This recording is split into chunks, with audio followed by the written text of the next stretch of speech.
ആദ്യത്തെ 2 തവണയുള്ള മോദി സർക്കാരിനെ പോലെയല്ല. മൂന്നാം മോദി കുറച്ചുകൂടി ദുർബലമാണ്, അല്ലെങ്കിൽ പ്രതിപക്ഷം ഒന്നുകൂടി ശക്തമാണെന്ന് തെളിയിക്കുന്ന ചർച്ചകളാണല്ലോ കഴിഞ്ഞ ദിവസം നമ്മൾ കണ്ടത്. അപ്പോഴും രാഹുൽ ഗാന്ധി സംസാരിക്കാത്തത്, അതുപോലെ പ്രിയങ്ക ഗാന്ധി കോൺഗ്രസ് വിപ്പ് കൊടുത്തിട്ടും ഈ സമയത്ത് പാർലമെൻറ്റിലേക്ക് എത്താത്തതൊക്കെ ചർച്ചയാകുന്നുണ്ട്. ഇത് എങ്ങനെയാണ് കോൺഗ്രസിനെ അല്ലെങ്കിൽ പ്രതിപക്ഷത്തെ ബാധിക്കുക? അതൊരു പ്രശ്നമാണ്. കാരണം വെച്ച് കഴിഞ്ഞാൽ രാഹുൽ ഗാന്ധി ഇപ്പോൾ കഴിഞ്ഞ 10 വർഷം ഉണ്ടായിരുന്ന രാഹുൽ ഗാന്ധി അല്ല പാർലമെൻറ്റിൽ. രാഹുൽ ഗാന്ധി പ്രതിപക്ഷ നേതാവാണ്, ലീഡർ ഓഫ് ഓപ്പോസിഷനാണ്. ലീഡർ ഓഫ് ഓപ്പോസിഷൻ്റെ ശബ്ദത്തിന് ഒരു പ്രാധാന്യമുണ്ട് പാർലമെൻ്ററി പ്രൊസീഡിങ്സിൽ.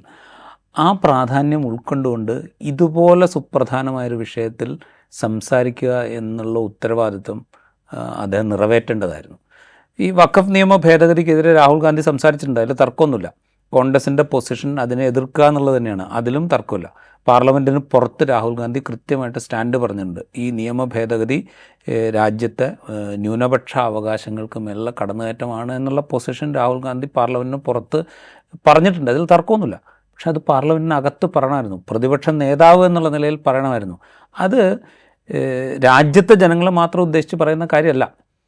പാർലമെൻറ്റിലെ പ്രതിപക്ഷ നേതാവ് ഈ നിയമത്തെ എതിർത്തുകൊണ്ട് സംസാരിക്കുമ്പോൾ അത് ശ്രദ്ധിക്കുന്നത് രാജ്യത്തിന് പുറത്തുള്ള ആളുകൾ കൂടിയാണ്, രാജ്യത്തിനകത്തുള്ള ആളുകൾ മാത്രമല്ല. അപ്പോൾ ആ ഒരു അവസരമാണ് രാഹുൽ ഗാന്ധി നഷ്ടപ്പെടുത്തുന്നത്.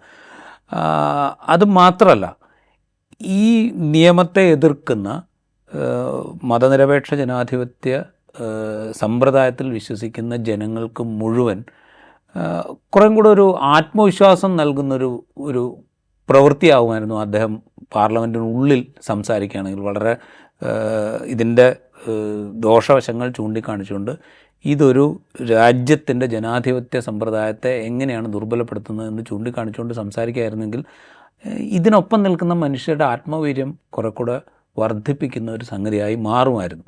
അതുണ്ടായില്ല എന്നുള്ളത് ദൗർഭാഗ്യകരമായ സംഗതി തന്നെയാണ്, ഒരു തർക്കമില്ല. അതുപോലെ പ്രിയങ്ക ഗാന്ധിയുടെ അസാന്നിധ്യം. ഇന്നിപ്പോൾ കോൺഗ്രസ് പറയുന്നുണ്ട് പ്രിയങ്ക നേരത്തെ ലീവിന് അപേക്ഷിച്ചിരുന്നു, ഏതോ ഒരു ബന്ധു, ചികിത്സയിൽ കഴിയുന്ന ബന്ധുവിനെ കാണാനായിട്ട് വിദേശയാത്രയ്ക്ക് പോകാനായിട്ട് അവധി ചോദിച്ചത്, അത് അനുവദിച്ചതാണ്. പാർട്ടി വിപ്പ് പുറപ്പെടുവിച്ചതിന് ശേഷവും പ്രിയങ്ക ഗാന്ധി ഇക്കാര്യം ചോദിച്ചിരുന്നു. ശരിയാണ്, അത് വേണ്ടത് തന്നെയാണ്. പക്ഷേ ഇത്രയും സുപ്രധാനമായ ഒരു പാർലമെൻ്ററി പ്രൊസീഡിങ്സ് നടക്കുമ്പോൾ ഈ യാത്ര മാറ്റിവെക്കാമല്ലോ. ഈ രോഗാവസ്ഥയിൽ കഴിയുന്ന ബന്ധുവിനെ കാണാനുള്ള യാത്ര 1 ദിവസമോ 2 ദിവസമോ മാറ്റിയിട്ട് പോകാമല്ലോ. ഒരു ബുദ്ധിമുട്ടില്ലാത്ത കാര്യമാണല്ലോ. ഇനിയിപ്പോൾ അതിനുവേണ്ടി ബുക്ക് ചെയ്ത യാത്രാ ടിക്കറ്റ് അതിൻ്റെ ചിലവാണ് പ്രശ്നങ്ങൾ. കോൺഗ്രസ് ഇപ്പോൾ അത്ര സാമ്പത്തിക പ്രതിസന്ധിയിൽ നിൽക്കുന്ന പാർട്ടിയൊന്നുമല്ലല്ലോ. കഴിഞ്ഞ സംഭാവനയുടെ കണക്കുകളൊക്കെ നമ്മുടെ മുമ്പിൽ ഇപ്പോൾ വന്നതേ ഉള്ളൂ. അത്ര മോശാവസ്ഥയിലല്ല കോൺഗ്രസിൻ്റെ പുതിയ ഓഫീസിൻ്റെ ഉദ്ഘാടനം ഇപ്പോൾ കഴിഞ്ഞിട്ടുള്ളൂ, അത്ര മോശാവസ്ഥയിലല്ല. അപ്പോൾ അതുകൊണ്ട് അതൊരു തൊടുന്യായം മാത്രമാണ്. അവരുടെ പ്രസൻസ് ഉണ്ടാകേണ്ടതായിരുന്നു. അവരാദ്യമായിട്ടാണ് പാർലമെൻറ്റ് അംഗമാവുന്നത്. അപ്പോൾ അതുകൊണ്ട് തന്നെ ഇത്ര നിർണായകമായ ഒരു ഘട്ടത്തിൽ അവരുടെ പ്രസൻസ് സഭയിൽ ഉണ്ടാകേണ്ടതായിരുന്നു. കോൺഗ്രസ് അക്കാര്യത്തിലൊക്കെ കുറെ കൂടെ മെച്ചുറായിട്ടുള്ള, കുറെ കൂടെ കമ്മിറ്റഡ് ആയിട്ടുള്ളൊരു സ്റ്റാൻഡ് എടുക്കേണ്ടതുണ്ട്. ഇപ്പോഴത്തെ നമ്മളൊന്ന് ആലോചിച്ച് നോക്കുക, CPM-ന് 4 MP മറ്റേ ഉള്ളൂ. 4 MP ഉണ്ടോയെന്ന് എനിക്കറിയത്തില്ല, ഉറപ്പില്ല. അവരുടെ പാർട്ടി കോൺഗ്രസ് നടക്കുകയാണ്. ഇപ്പോൾ K. രാധാകൃഷ്ണൻ സെൻട്രൽ കമ്മിറ്റി മെമ്പറാണ്, അയാൾ പാർട്ടി കോൺഗ്രസിൽ പങ്കെടുക്കേണ്ട ആളാണ്. അവർ അത് ക്യാൻസൽ ചെയ്തുകൊണ്ട് പാർലമെൻറ്റിൽ പങ്കെടുത്തിട്ട് വന്നാൽ മതി എന്ന് തീരുമാനിക്കുന്നത്. എന്തുകൊണ്ടാണ്?